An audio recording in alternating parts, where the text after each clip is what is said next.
niyong iwagayway. Diyos po, wala kayo kasi sinasigla. Sige, wagayway. Sige, wag niyong ilumay, hayan. Si Mother mananalo mamaya kasi nakasigla. Ayan na, ayan na. Kilong bigas, isang ketchup at hotdog. Hindi ko po alam kung nakarating na dito sa AGL yung kanilang mga pamasko. Pero ang akin pong sinasabi, tuwing magsasalita sila sa mic, ang pinaparating po nila sa mga nakikinig, taon-taon daw ginagawa nila yon mula 1998 hanggang ngayon. Mismong sa bibig po ng ating kongresista. Sapagkat hindi po mababago ang ating lungsod pag hindi po natin pinalitan yung mga namumuno sa City Hall, mga minamahal kong kababayan. Si Doc Anthony Umali po, sobrang laki ng sakripisyo para sa inyo. Kung iisipin po ninyo, si Doc Anthony Umali, sabi ko nga sa kanya, Doc, huwag ka nang lumaban na mayor. Mahirapan tayo. Pader, ang binabangga natin, masyadong mabigat. Tumakbo ka na lang kako ulit na Vice Governor, siguradong panalo ka na, hindi ka mangangampanya, wala kang kalaban, panalo ka na, Vice Governor ka na lang. Pero ang sabi sa akin ni Doc Anthony Apet, hindi ito usapin ng mananalo ba tayo o hindi. Pero ito'y usapin na magkaroon ng pagpipilian ang mga tao. Dahil pag walang Doc Anthony Umali na tumakbo, magtitiis na lang kayo sa serbisyo ng Vergara.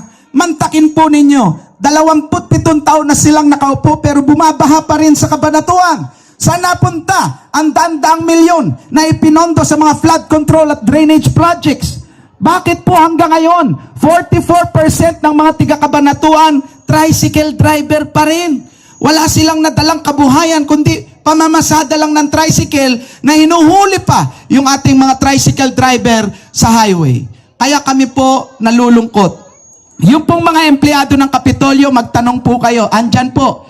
May mga kapitbahay po kayong empleyado ng Kapitolyo. Ang sabi po ni Presidente Bongbong Marcos, magbigay ang gobyerno ng 20,000 pesos SRI bonus sa lahat. Kung bibilangin natin yung reklamo, iyak at tikbi ng Cabanatuan ay kulang ang isang araw para ikwento ko sa inyo. Pero ang inyo pong pagtitiis ay malapit ng matuldukan sapagkat ang pag-asa ay abot kamay nyo na. Ang mga bulong ng mga tiga-Cabanatuan ay inipo namin at unti-unting naging sigaw. At ang sigaw ng malayang Cabanatuan, tama na, sobra na, palitan na, umali na, ang dapat na mag-ikot sa ating syudad.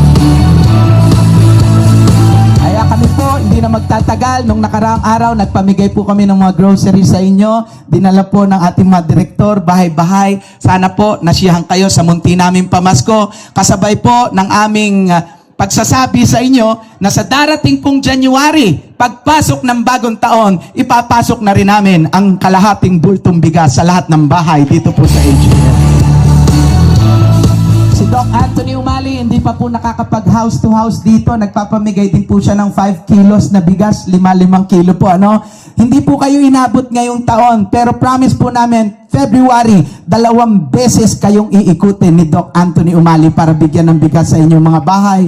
At pagdating po ng March, meron ulit panibagong wave po ng cherry bags. Pagpasensyahan nyo po yung munti naming nakayanan na pabingo sa inyo, mamaya po darating si Mayor Doc Anthony Umali. Lakasan nyo lang yung palakpak at siguradong magdadagdag ng papremyong cash sa inyong lahat ngayong hapon. Sa amin pong lahat, ang una kong pinapasalamatan